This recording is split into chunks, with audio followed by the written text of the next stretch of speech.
Atul Subhash, a 34-year-old deputy general manager from Bengaluru, tragically took his own life, leaving behind a haunting 24-page suicide note. In it, he accused his wife, her family, and even a judge of severe allegations, explicit instigation for suicide, harassment, extortion, and corruption. His father, Pawan Kumar, is now left grappling with unimaginable grief and anger, questioning how the system could fail his son so profoundly.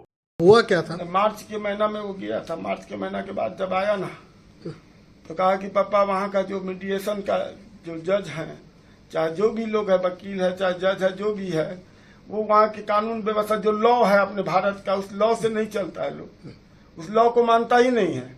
जो ये बता रहा था कि इस धारा में ये लॉ होना चाहिए, तो वो उसको हाई कोर्ट के, सुप्रीम कोर्ट के लॉ को भी नहीं मानता था। क्या बोले थे आपके बेटा आपको?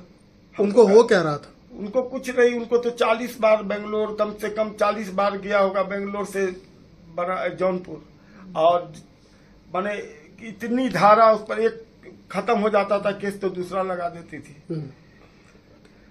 इस बात के कारण जो है तो भीतर से फ्रस्ट्रेट था, लेकिन हम लोग को महसूस नहीं होने दिया कि क्या है नहीं है।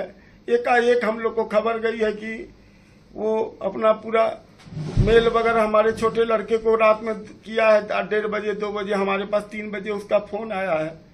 उसके बाद हम लोग कैसे कैसे करके वहां से पटना आए हैं, एयरपोर्ट पटना से बेंगलोर पहुंचे 4 बजे शाम में।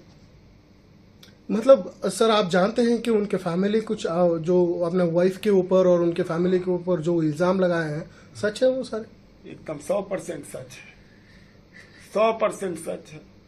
उसमें एक आध इल्जाम छूट गया हो तो भले ही, लेकिन जितना इल्जाम वो को याद होगा उतना लगाया हो तो एकदम सही है।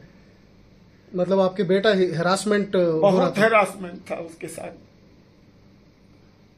हमारी वाइफ 4 महीना रही है, इसको डायबिटीज नहीं थी। वहां के टेंशन को देख के वो देखती थी, वहां की जो स्थिति है उसको देख करके इसको डायबिटीज हो गई। मतलब आपके बेटे के अतुल के साथ रहती थी? हाँ, नहीं गई थी, उसको प्रेग्नेंट थी तो हमारी वाइफ को हमने भेजा था। अकेले हम रहते थे वहाँ बिहार में, इसको भेजा था कि वहां पर मदद करना है बहू की।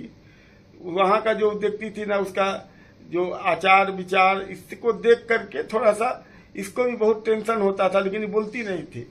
हमारे लड़कियों को अब कितना टेंशन होता होगा हम नहीं बता सकते हैं। This case raises critical concerns about mental health, domestic abuse, and the accountability of those in power. How many more lives must be lost before we address these issues seriously?